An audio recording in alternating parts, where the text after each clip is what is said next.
वंदे पुरुषोत्तमम। श्री श्री ठाकुर जी की ग्रहांतर कथा के बारे में लिखते हैं श्री नृसिंह त्रिपाठी जी।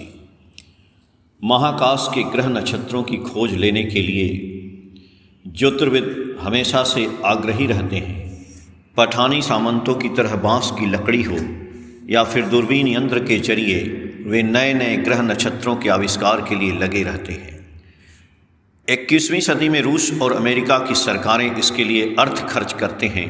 अमेरिका में स्थित national aeronautics and space administration यानी नासा पिछले 4 साल से केपलर महाकाश यान अंतरिक्ष में भेजा है।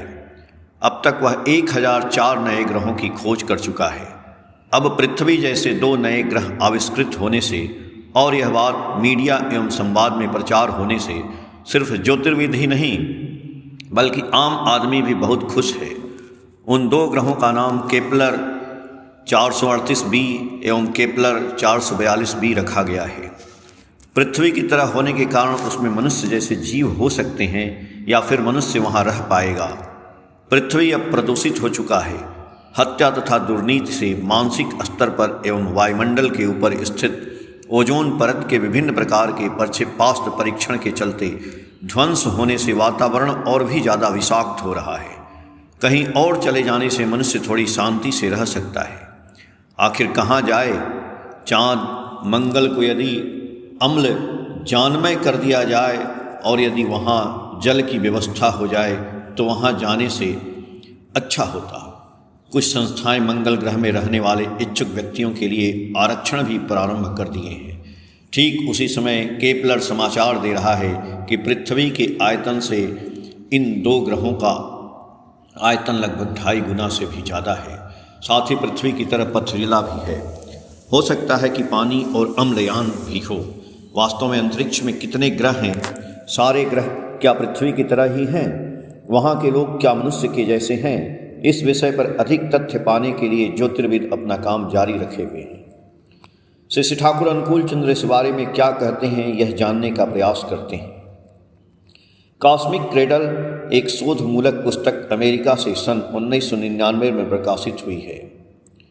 Cosmic cradle by Elizabeth Carman and Neil J Carman, sun star publishing limited, 1999 US. इस पुस्तक में आत्मा की स्थिति और गति के ऊपर अनेक तथ्य दिए गए हैं।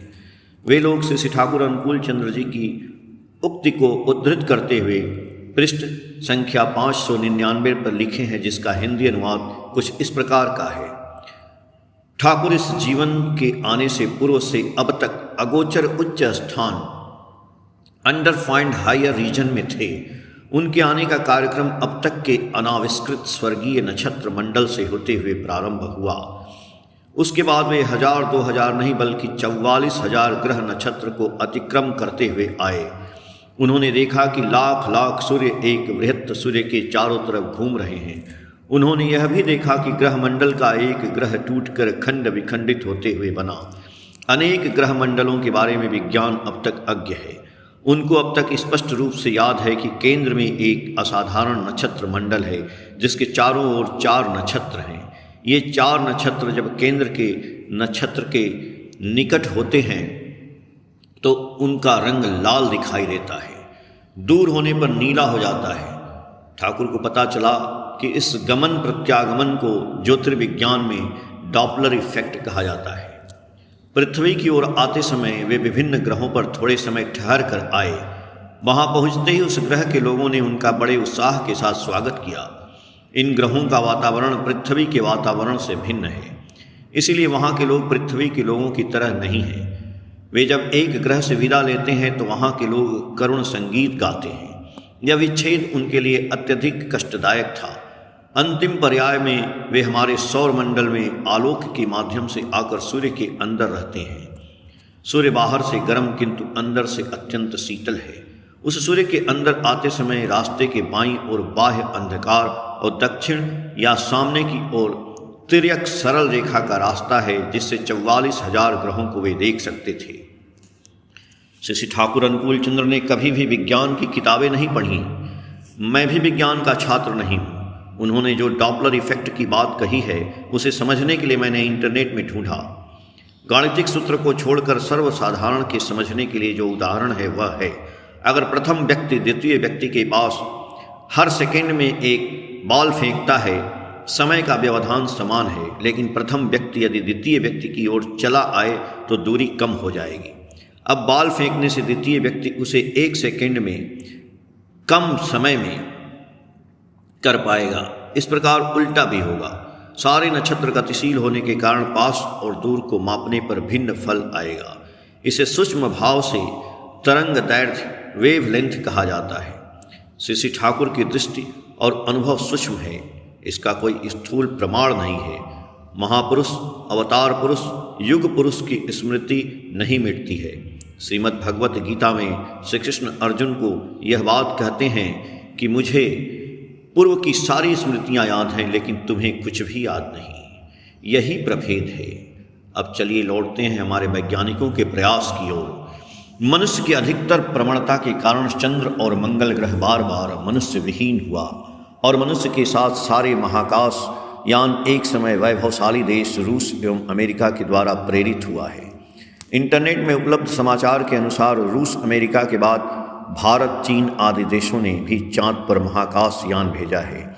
जो तथ्य मिला है वहाँ भूपृष्ठ के नीचे अत्यंत घना पदार्थ वॉल्यूम ऑफ डेंस मेटेरियल्स संग्रहित है। चांद को महाकाश यान के प्रेरणा संवाद से इस्कॉन के प्रतिष्ठाता श्रीमद् भक्ति वेदांत स्वामी प्रभुपाद अत्यंत रुष्ट हैं। उन्होंने कहा है कि पृथ्वी भूलोक में और उसके बाद भूलोक पार होने के बाद स्वर्गलोक में चांद अवस्थित है। उसके बाद महालोक और सत्यलोक। भूलोक में बसने वाले प्राणियों के लिए स्वर्गलोक में रहना संभव नहीं होगा, क्योंकि वहाँ का वातावरण अलग है। वैदिक शास्त्र के अनुसार चंद्रलोक में रहने वालों की परमायु 10,000 वर्ष है। वहाँ का एक दिन यहाँ के 6 महीने के बराबर है। चंद्रमा पर पहुँचने से मनुष्य की आयु बढ़ नहीं जाएगी। यह पागलपन छोड़ो। कितना अर्थ इसमें बर्बाद हो रहा है, बल्कि तुम्हारी पृथ्वी के अनुन्नत देशों में खाद्य, शिक्षा, स्वास्थ्य सेवा आदि के अभाव में कितने मनुष्य अपने प्राण त्याग रहे हैं। उनके लिए तुम्हारा कोई कर्तव्य नहीं। अन्य ग्रहों की सुगम यात्रा स्वामी प्रभुपाद। उसी प्रकार मंगल ग्रह को महाकाश यान आदि भेजना, उसके ऊपर शोध के लिए जो अर्थ खर्च हो रहा है, उसकी आवश्यकता को लेकर उस समय के राष्ट्रपति जॉन एफ कैनेडी ने सवाल उठाया था, जिसका उत्तर मिला, दवाई बनाने में यह सहायता करेगा। इन सब के बावजूद मार्स मिशन सिर्फ अमेरिका में नहीं बल्कि दूसरे देश को व्यापक मंगल ग्रह में रहने के लिए कुछ संस्थाएं अग्रिम आरक्षण कर रहा है। अंत में श्री ठाकुर ग्रहांतर के शोध और यात्रा के बारे में जो कहा है, मुझे लगता है वह बहुत गुरुत्वपूर्ण है। इस आलोचना के कुछ अंश इस प्रकार हैं। सर्वत्र मेरा घर है, यह शायद सही है। पृथ्वी के अतिरिक्त विश्व ब्रह्मांड के ग्रहों में, तारों में, छायापथ के स्तरों में हमारा घर है। साधक अपनी अनुभूति के द्वारा इसका आभास पाते हैं। अपने अंदर यह सब है। सिर्फ इस तरह नहीं बल्कि वास्तव में ये सब चीज़ें हैं। ये सारे स्थान हैं और इन सारे स्थानों को शायद ऐसा बोध किया जाता है, जिस प्रकार हम उन्नत हो रहे हैं, स्थापित हो रहे हैं और विचरण कर रहे हैं, उसके साथ ही वैज्ञानिक उपाय से भी स्थूल भाव से संपर्क रखा जाता है। मान लो जल के अंदर अनेक जीवाणु होते हैं। जल भंडार के अंदर भी जीवाणुओं का ब्रह्मांड है। यह तुम भी अनुभव कर सकते हो।